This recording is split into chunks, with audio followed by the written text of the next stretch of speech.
Nos anais mais sombrios da história europeia, poucas despedidas são tão inquietantes quanto a de Isabel de Castela.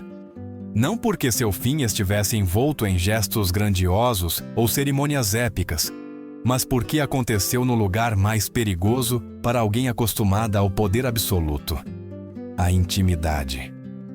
Lá onde não chegam os exércitos, nem as bulas, nem os decretos, uma rainha descobriu que existia um adversário impossível de negociar. Isabel passou a vida dobrando vontades. Unificou territórios que por séculos resistiram entre si. Impôs uma visão férrea da fé e transformou a Península Ibérica no núcleo de uma monarquia destinada a se projetar além dos mares. Seu nome ficou ligado a conquistas, expulsões e decisões que marcaram continentes inteiros. Para seus contemporâneos, ela era uma figura de pedra, devota, inflexível, convencida de que sua missão estava escrita por uma autoridade superior. No entanto, no fim de sua jornada, essa mesma mulher ficou presa em um quarto silencioso, rodeada de sussurros, orações e olhares que evitavam dizer o óbvio. O contraste era brutal. A soberana que havia ditado os rumos de reinos inteiros mal podia agora decidir sobre seu próprio corpo. Sua vontade continuava desperta, lúcida, apegada ao dever, mas o instrumento que a sustentou por décadas começava a falhar. Não foi uma queda repentina, mas um apagar-se lento, quase claustrofóbico, como se o tempo tivesse se estreitado ao redor de seu leito. Para entender a profundidade desse ocaso, é preciso aceitar uma verdade incômoda: o poder não protege da fragilidade. Isabel viveu convencida de que a disciplina, o sacrifício e a fé podiam subjugar qualquer obstáculo. Essa convicção permitiu-lhe governar sem hesitações, mas também a levou a interpretar os primeiros sinais de seu desgaste como provas que deviam ser suportadas em silêncio. Em seu mundo, reconhecer a fraqueza não era apenas humano, era perigoso. Enquanto seu corpo se fechava sobre si mesmo, o exterior começava a se mover. Nos corredores do palácio, as vozes baixavam de tom, mas se multiplicavam. Ninguém falava abertamente de um fim, mas todos o sentiam se aproximar.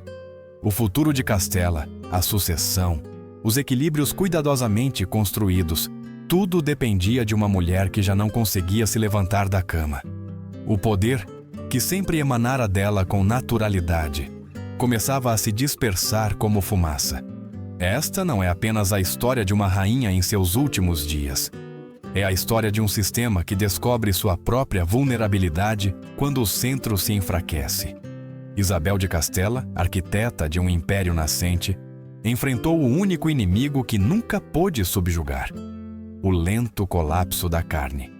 E nesse espaço reduzido, entre orações e silêncios forçados, começou a se revelar o verdadeiro preço de ter sustentado o mundo sobre os próprios ombros. Para compreender por que a queda de Isabel de Castela foi tão perturbadora, é necessário regressar à magnitude de sua ascensão. Não foi uma rainha passiva herdando uma ordem já estabelecida. Chegou ao trono em um tempo de fragmentação, quando Castela era um tabuleiro de alianças frágeis, nobres ambiciosos e legitimidades em disputa. Sua autoridade não se impôs por inércia, mas por uma combinação perigosa de convicção pessoal, cálculo político e uma fé que não admitia dúvidas. Desde o início de seu reinado em 1474, Isabel entendeu que governar significava transformar. Junto a Fernando de Aragão, não só uniu duas coroas, mas duas formas de exercer o poder. Reformou as finanças de um reino esgotado, reorganizou um exército que havia perdido coesão e subjugou uma nobreza acostumada a atuar como poder paralelo. Cada decisão reforçava uma ideia central: a ordem devia ser imposta, mesmo que o preço fosse o medo. A conquista de Granada selou essa visão. Não foi apenas o fim de um conflito militar prolongado, mas um ato carregado de simbolismo. Para Isabel, significou a confirmação de que sua missão tinha um caráter quase sagrado. Pouco depois, O apoio à expedição de Cristóvão Colombo estendeu essa lógica além do horizonte conhecido. O mundo se expandia e, com ele, a convicção de que seu reinado estava destinado a algo maior que a simples estabilidade interna. Mas essa grandeza tinha uma sombra inseparável. A mesma rainha que financiava viagens para o desconhecido impulsionou políticas de exclusão que marcaram gerações. A expulsão de judeus e muçulmanos, as conversões forçadas e o fortalecimento da Inquisição não foram excessos isolados, mas peças de um mesmo projeto. Uma monarquia homogênea, disciplinada, purificada segundo um ideal religioso absoluto. Isabel podia ser piedosa e impiedosa no mesmo gesto, e seus contemporâneos o sabiam. A veneravam e a temiam em partes iguais. Na Europa do final do século XV, esse tipo de liderança não era uma anomalia. Após séculos de guerras, pestes e cismas, muitos governantes acreditavam que apenas uma mão firme podia evitar o colapso. Isabel encarnou essa resposta com uma intensidade excepcional. Onde outros duvidavam, ela avançava. Onde surgiam resistências, ela as quebrava com lei, fé ou espada simbólica. No entanto, esse modelo de poder tinha um custo invisível. Governar como se o corpo fosse irrelevante, como se a vontade pudesse substituir o descanso e o limite, deixou marcas profundas. Cada vitória política exigia um sacrifício pessoal. Cada decisão tomada de madrugada, cada jejum imposto por devoção, cada gravidez levada sem pausa entre campanhas e conselhos, foi debilitando lentamente o suporte físico de seu reinado. Assim, enquanto a Europa começava a ver Isabel como uma figura quase mítica, dentro dela se acumulava um desgaste silencioso. O império nascia, a fé se endurecia, a história avançava com passo firme. Mas o corpo da rainha, ignorado durante anos em nome do dever, começava a enviar sinais que ninguém na corte queria ouvir. Porque admitir que a arquiteta da nova ordem podia falhar era admitir que todo o edifício descansava sobre uma base frágil. Por trás da imagem pública de determinação inabalável, a vida privada de Isabel de Castela seguia um ritmo muito distinto. Enquanto a corte a via como uma figura quase inalterável, seu corpo levava anos pagando o preço de uma existência vivida sem trégua. A rainha não conheceu pausas prolongadas. Governou grávida, viajou exausta, presidiu conselhos até altas horas da noite e transformou a austeridade em uma forma de devoção. Em seu mundo, o cansaço não era um sinal de alarme, mas uma prova de fidelidade ao dever. 8 gestações marcaram sua trajetória pessoal. Algumas chegaram a termo, outras não. E cada uma deixou uma marca silenciosa. A essas cargas somaram-se perdas que não se curam com decretos. A morte de filhos destinados a assegurar a continuidade da dinastia. Cada luto foi absorvido pela maquinaria do poder, sem espaço para o descanso nem para o luto prolongado. A rainha aprendeu a seguir em frente, como se a dor fosse mais uma responsabilidade do cargo. Com os anos, quem a rodeava começou a notar mudanças sutis. Seu semblante, antes enérgico, ficava pálido com maior frequência. Sua respiração se encurtava durante audiências longas. Às vezes se apoiava em móveis ao se levantar, como se o chão tivesse se tornado instável. Nada disso era mencionado abertamente.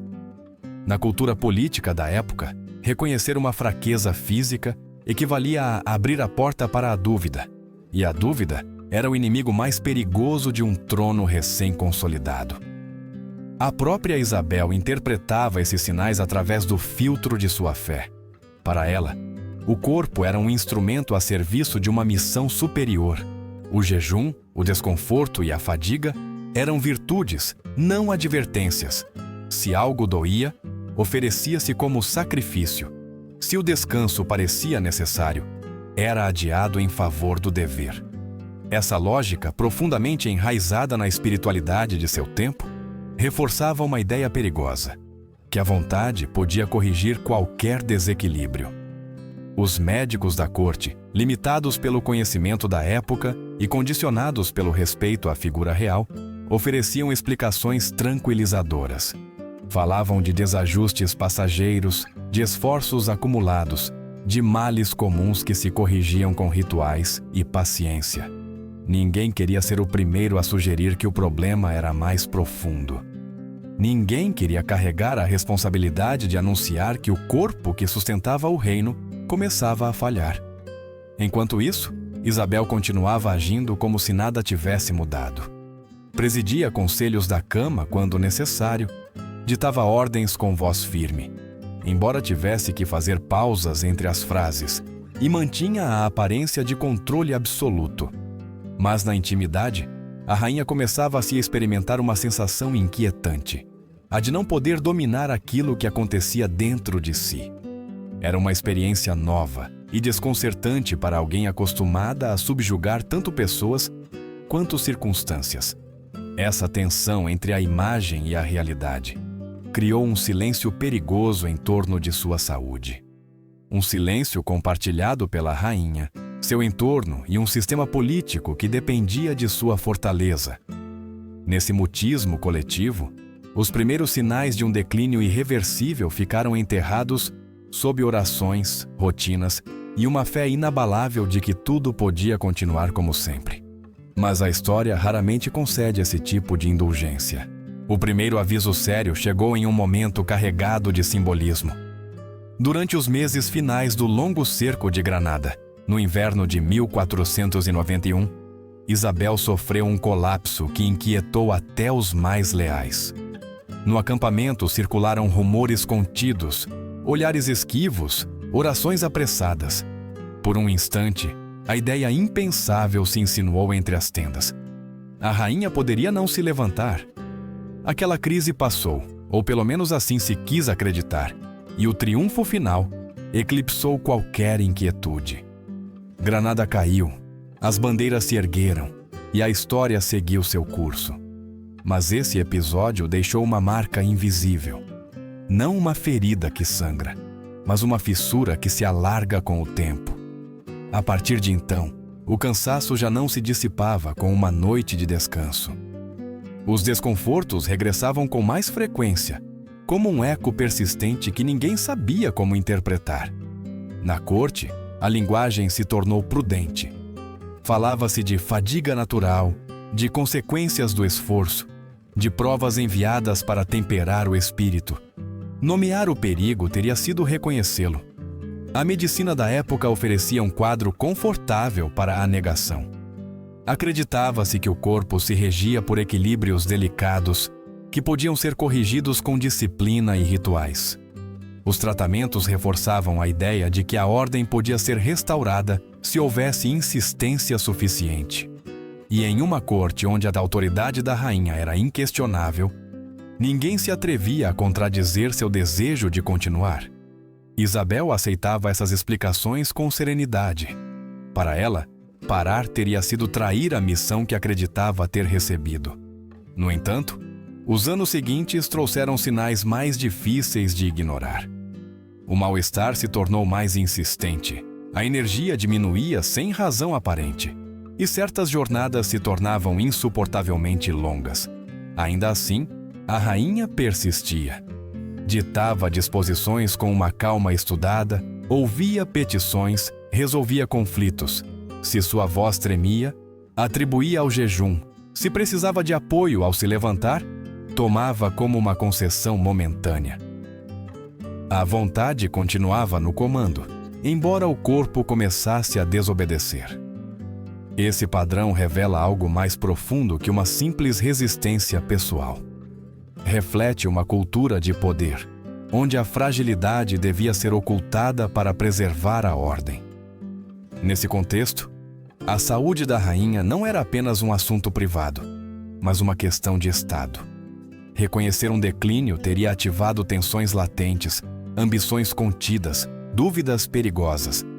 Por isso, o silêncio se tornou uma política não escrita, compartilhada por médicos, conselheiros e a própria Isabel. Com o passar do tempo, Esse silêncio começou a pesar mais que a própria dor. Porque enquanto o reino celebrava conquistas e projetos, o centro que o sustentava ia se estreitando. A rainha continuava de pé, ao menos na aparência, mas algo fundamental havia mudado. Já não se tratava de um cansaço passageiro, nem de uma prova espiritual. Era o início de um processo que avançava sem pressa, alheio a decretos e orações, esperando o momento de se tornar impossível de ignorar. Com a chegada do novo século, o desgaste deixou de ser um murmúrio para se tornar uma presença constante. Por volta de 1503, Isabel já não podia esconder que sua rotina havia mudado. Continuava governando, mas o espaço de onde o fazia se reduzia cada vez mais. O leito transformou-se em escritório. O sussurro substituiu o tom firme. E as audiências fragmentaram-se em breves intervalos que exigiam uma concentração dolorosa. Ainda assim, a rainha insistia em se manter à frente. Para ela, retirar-se equivalia a ceder terreno em um momento crítico.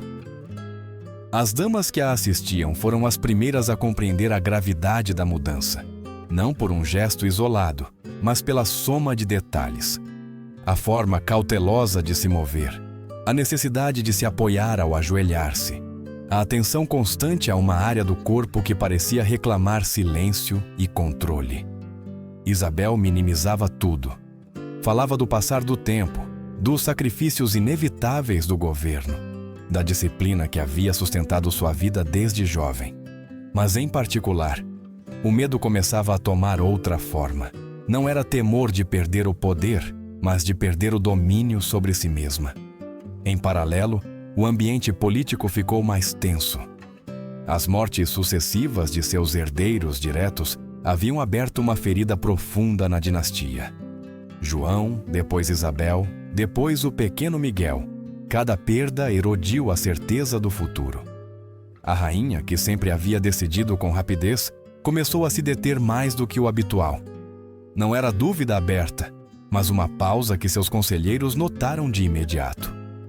Em um sistema construído sobre sua clareza de julgamento, qualquer hesitação tinha consequências. Os médicos atribuíam a deterioração ao esgotamento acumulado e a desequilíbrios difíceis de precisar.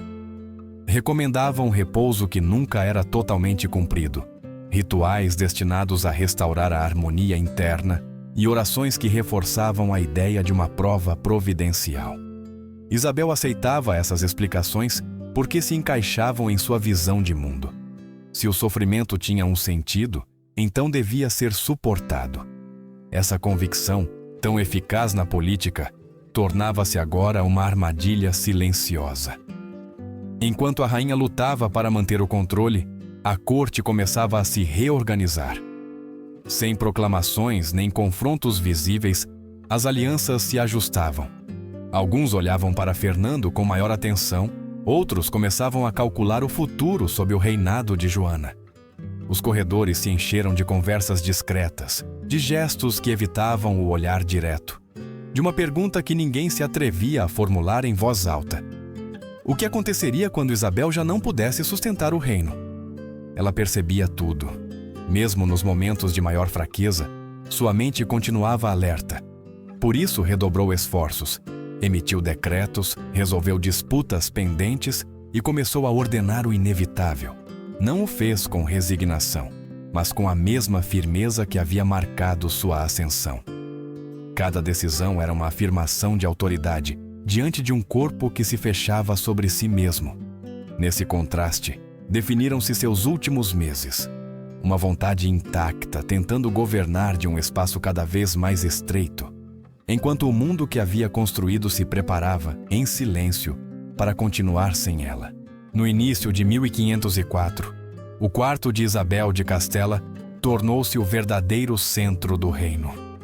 Não por seu tamanho nem por seu esplendor, mas porque ali se concentrava uma tensão que ninguém se atrevia a nomear. O ar parecia mais denso, carregado de incenso, orações e uma espera silenciosa. A rainha continuava consciente de tudo, mas o esforço que antes lhe não era natural, agora exigia uma concentração extrema. Falar, ouvir, Até mesmo permanecer acordada por longos períodos transformou-se em uma tarefa exaustiva. Seu corpo começou a enviar sinais impossíveis de dissimular. O cansaço se misturava com episódios de confusão momentânea, e sua respiração se tornava irregular em certos instantes. As damas observavam como sua pele mudava de tom, como o olhar, antes penetrante, se obscurecia por momentos. Ainda assim, Isabel se agarrava à rotina como a uma âncora. Pedia que lhes trouxessem documentos, solicitava relatórios, perguntava sobre assuntos que, em aparência, podiam esperar. Para ela, continuar governando era uma forma de resistir. Os médicos tentavam manter uma aparência de controle. Falavam em voz baixa, trocavam opiniões prudentes e aplicavam os métodos que o conhecimento da época permitia. Nada daquilo conseguia devolver a estabilidade. No entanto, reconhecer a gravidade real da situação teria significado admitir que o reino se aproximava de um ponto sem retorno. Por isso, a linguagem se encheu de eufemismos e os olhares evitavam cruzar-se por muito tempo. Em meio a este cenário, a fé adquiriu um peso ainda maior. O confessor permanecia perto, oferecendo palavras de consolo e sentido.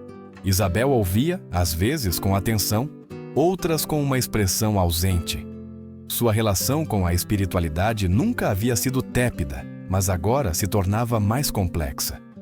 A rainha não duvidava de suas crenças, mas começava a experimentar uma pergunta silenciosa. O que significava o sofrimento quando já não podia se transformar em ação? Fora do quarto, a corte se reorganizava com cautela. Ninguém proclamava nada abertamente, mas todos compreendiam que o equilíbrio era frágil. Os embaixadores estrangeiros pediam audiências para avaliar o estado da rainha. Alguns saíam com o rosto sério, conscientes de que o futuro político da região podia mudar a qualquer momento. Nos corredores, os passos se tornavam mais rápidos, as conversas mais breves. O poder, que por décadas havia fluído com clareza de uma única figura, começava a se dispersar. Isabel percebia esse movimento como uma corrente subterrânea. Em seus momentos de maior lucidez, reagia reafirmando sua autoridade. Ditava decisões, corrigia interpretações, insistia em que nada fosse deixado ao acaso. Cada gesto era um lembrete de quem havia sido e de quem continuava sendo, ao menos em espírito. Mas o contraste entre sua mente alerta e um corpo cada vez mais limitado criava uma tensão insuportável. Assim transcorriam os dias, entre a determinação e o desgaste, entre a clareza e a névoa. A rainha, que havia sustentado um reino inteiro com sua vontade, começava a descobrir o limite último desse poder. Não era um inimigo visível, nem uma rebelião, nem uma ameaça estrangeira. Era algo mais íntimo, mais implacável, e avançava sem necessidade de proclamações, marcando o início do trecho final de sua dástanoa história. Nesse trecho final, a fragilidade física de Isabel se entrelaçou de maneira inevitável com o conflito político mais delicado de seu reinado: a sucessão. Por décadas, a rainha havia concebido o poder como uma continuidade ordenada, uma linha que devia se manter firme, mesmo quando a pessoa que a sustentava desaparecesse. Agora, essa ideia se tornava urgente.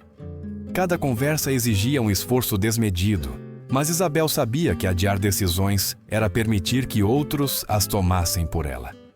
Fernando permanecia perto, dividido entre a preocupação e o cálculo. Haviam governado juntos, compartilhando triunfos e tensões, e, no entanto, nesses dias abria-se entre eles uma distância silenciosa. O futuro de Castela não estava escrito de maneira inequívoca. A figura de Joana, sua filha, despertava dúvidas entre conselheiros e nobres. Alguns questionavam sua estabilidade, outros viam nisso uma oportunidade. Isabel percebia esses olhares, esses silêncios carregados de intenção, e respondia com uma firmeza que surpreendia a quem a acreditava já derrotada pelo cansaço. De seu leito, reafirmou uma e outra vez sua vontade. Castela devia permanecer sob a autoridade legítima de sua herdeira. Não era apenas uma decisão política, mas uma declaração final de identidade. O reino que havia construído não podia se desfazer em intrigas ao primeiro sinal de fraqueza. Fernando ouvia, às vezes em silêncio, às vezes com evidente desgosto. A tensão não explodia em gritos nem em cenas abertas, mas em frases medidas, em pausas longas, em olhares que diziam mais que as palavras. Este conflito, íntimo e profundo, revelava uma verdade incômoda sobre o poder. Mesmo nos momentos mais pessoais, a política não para. O leito da rainha tornou-se um espaço onde se cruzavam afeto, medo e ambição. Cada afirmação de Isabel era uma tentativa de fixar o rumo quando o tempo já não lhe pertencia. Cada resposta de Fernando mostrava a dificuldade de aceitar um futuro em que sua influência estaria limitada. Para quem observava de fora, a cena era desconcertante. A mulher que havia imposto sua autoridade a reis, nobres e clérigos, agora devia defender sua decisão com um fio de voz. E, no entanto, essa voz continuava sendo ouvida. Não por seu volume, mas pelo peso de uma vida inteira dedicada a comandar. Mesmo debilitada, Isabel conservava uma clareza que desarmava seus interlocutores.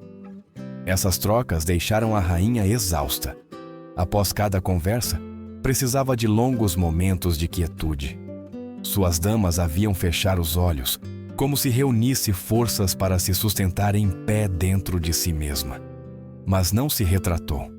Sabia que essas palavras, pronunciadas com dificuldade, definiriam o curso da história, além de sua própria existência.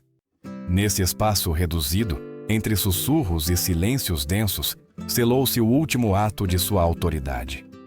Isabel de Castela, enfrentada a seu corpo que já não obedecia, utilizou a única coisa que lhe restava intacta: sua decisão. E com ela, deixou claro que mesmo na fraqueza, o poder pode se manifestar de formas que transcendem a força física. Conforme avançava novembro de 1504, o tempo começou a perder sua forma dentro da Câmara Real. Os dias já não eram medidos por audiências nem por sinos, mas por breves instantes de clareza, interrompidos por longos silêncios. A luz entrava filtrada por cortinas pesadas, e o mundo exterior parecia existir a uma distância impossível. Isabel continuava ali, consciente, mas presa em um presente que se estreitava a cada hora. A vontade persistia. O corpo, nem sempre. As damas percebiam mudanças difíceis de descrever sem cair em palavras proibidas. Havia momentos em que a rainha parecia ausente, como se ouvisse ecos de outros tempos. Em outros, recuperava uma lucidez cortante, suficiente para emitir instruções precisas e lembrar assuntos que ninguém mais tinha presentes. Essa alternância desconcertava a todos. Não era uma despedida linear, mas um vai-vem entre controle e abandono que desgastava quem a acompanhava. A fé, constante em sua vida, adquiriu então um tom distinto. As orações já não eram apenas disciplina, mas refúgio. O confessor permanecia perto, oferecendo palavras que tentavam dar sentido a um trânsito que ninguém sabia nomear com exatidão. Isabel ouvia com atenção variável. Às vezes assentia, apegada à ideia de que seu sofrimento tinha um propósito. Outras, apertava os lábios, como se compreendesse que havia experiências que escapavam até mesmo à interpretação espiritual.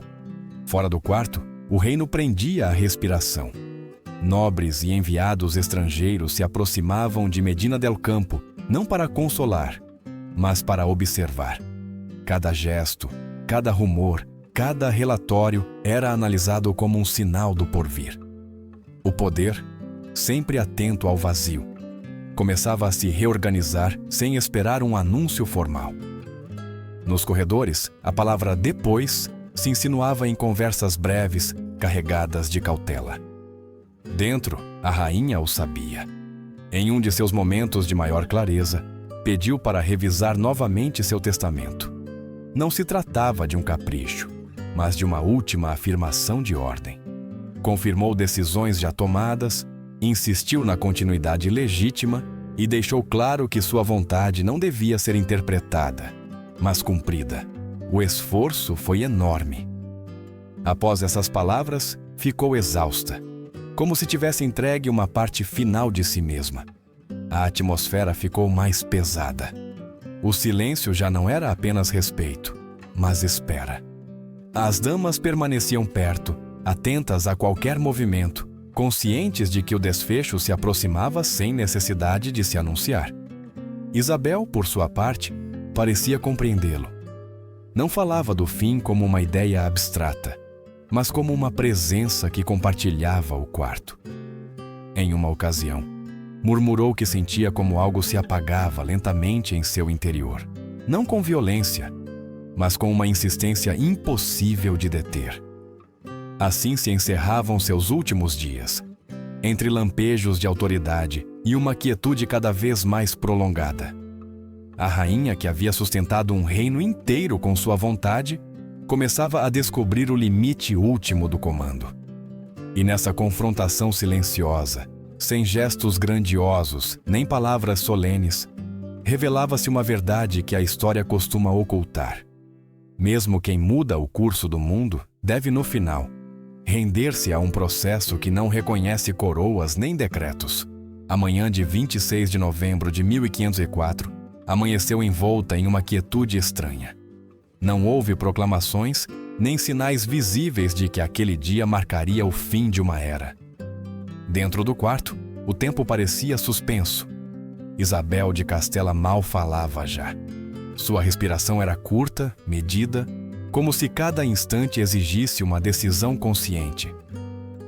A mulher que havia governado com palavras firmes agora se expressava com olhares e gestos mínimos, mas sua presença continuava impondo o silêncio. O confessor permanecia ao seu lado, murmurando orações que se confundiam com o murmúrio do ar. As damas mal se moviam, temerosas de perturbar um equilíbrio frágil. Fernando entrou no quarto com o rosto endurecido por uma mistura de preocupação e aceitação. Nesse espaço reduzido, desapareceram as tensões acumuladas. Não havia mais margem para disputas. Isabel, com um fio de voz, reafirmou mais uma vez o que considerava essencial: a unidade dos reinos, a proteção de sua filha Joana, a continuidade da obra que haviam construído juntos. Esse intercâmbio foi breve. Não por falta de coisas a dizer, mas porque o tempo já não o permitia. Fernando tomou sua mão, e nesse gesto, condensaram-se décadas de alianças, desacordos e decisões compartilhadas. Para quem observava, era evidente que não assistiam apenas ao fim de uma vida, mas ao encerramento de uma forma de exercer o poder. Pouco depois do meio-dia, o silêncio tornou-se absoluto. Não houve dramatismo visível, apenas uma quietude definitiva. O peito da rainha parou de se elevar, e o quarto ficou imerso em uma pausa que ninguém se atreveu a quebrar de imediato. As damas choraram em voz baixa. O confessor pronunciou uma bênção final. Fernando inclinou a cabeça, consciente de que o peso do reino recaía agora de outro modo sobre seus ombros. Lá fora, a reação foi imediata. Os corredores se encheram de movimentos contidos, de ordens discretas, de mensageiros preparados para partir. O luto coexistia com a necessidade. Assim funciona o poder quando uma figura central desaparece. Não para, se redistribui. A morte de Isabel não trouxe calma, mas uma reorganização silenciosa.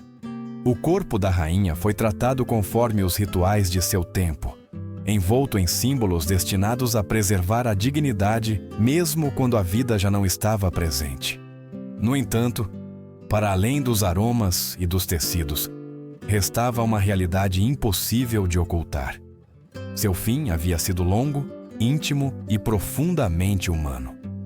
Não a derrota no campo de batalha, nem a queda diante de inimigos visíveis, mas o desgaste inevitável que nenhuma coroa pode evitar. Quando seu cortejo partiu para Granada, a cidade que simbolizava seu maior triunfo, o contraste era evidente.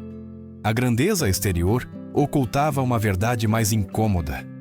Isabel de Castela havia moldado um reino e aberto caminhos para mundos desconhecidos, mas sua despedida lembrava algo essencial.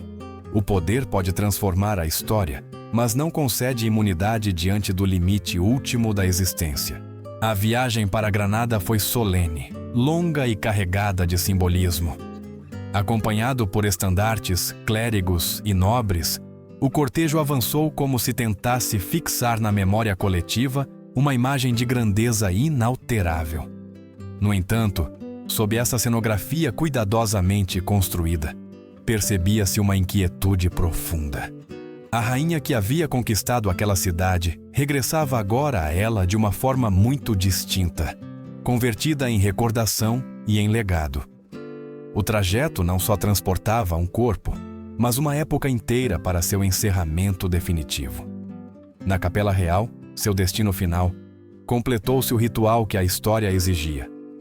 Tudo estava pensado para preservar a dignidade do símbolo, os tecidos, os aromas, as orações repetidas uma e outra vez. Mas nem mesmo a cerimônia mais meticulosa podia apagar a consciência do ocorrido. Isabel não havia partido no esplendor da vitória, mas após um prolongado enfrentamento silencioso com seus próprios limites. Para quem conhecia os detalhes, seu fim falava mais de fragilidade que de glória. Com o passar dos anos, sua figura transformou-se em mito. Para alguns, foi a rainha que unificou a Espanha e abriu o caminho para um império sem precedentes. Para outros, a responsável por decisões que causaram sofrimentos profundos e duradouros. Ambas as imagens coexistiram, superpostas, como camadas de uma mesma história. Mas o relato de seus últimos dias ficou relegado às margens, talvez porque fosse incômodo aceitar que uma mulher tão poderosa terminasse enfrentando uma realidade tão humana. A história costuma preferir finais claros, heróicos, fáceis de narrar. No entanto, o ocaso de Isabel de Castela foi o oposto. Não houve um inimigo visível a culpar, nem uma cena grandiosa que resumisse seu legado. Houve, em vez disso, um quarto fechado, decisões tomadas com esforço extremo e uma vontade que resistiu até onde pôde. Esse contraste entre a magnitude de sua obra e a intimidade de seu fim é o que faz com que sua história continue inquietando séculos depois. Hoje, ao olhar sua vida à distância, é impossível separar o poder de seu preço. Isabel acreditou firmemente que o sacrifício pessoal era parte inseparável do governo. E, de certo modo, seu fim parece confirmar essa crença da maneira mais crua. A rainha que exigiu ordem, disciplina e fé absoluta de seu reino terminou vivendo em seu próprio corpo as consequências de não conceder a si mesma trégua. Seu legado, então, não se limita a fronteiras traçadas nem a coroas herdadas. Também deixa uma advertência silenciosa. A história pode ser moldada por indivíduos excepcionais, mas esses indivíduos continuam sendo vulneráveis. Mesmo quem muda os rumos do mundo não está-lhe a salvo do desgaste, do tempo nem da fragilidade que acompanha toda a vida humana. Assim conclui a história de Isabel de Castela. Não como um triunfo final, mas como um lembrete persistente de que o poder absoluto não oferece refúgio diante do limite último. Nesse contraste entre grandeza e declínio, sua figura permanece incômoda e fascinante, obrigando-nos a olhar além dos monumentos e a escutar o que a história costuma dizer em voz baixa.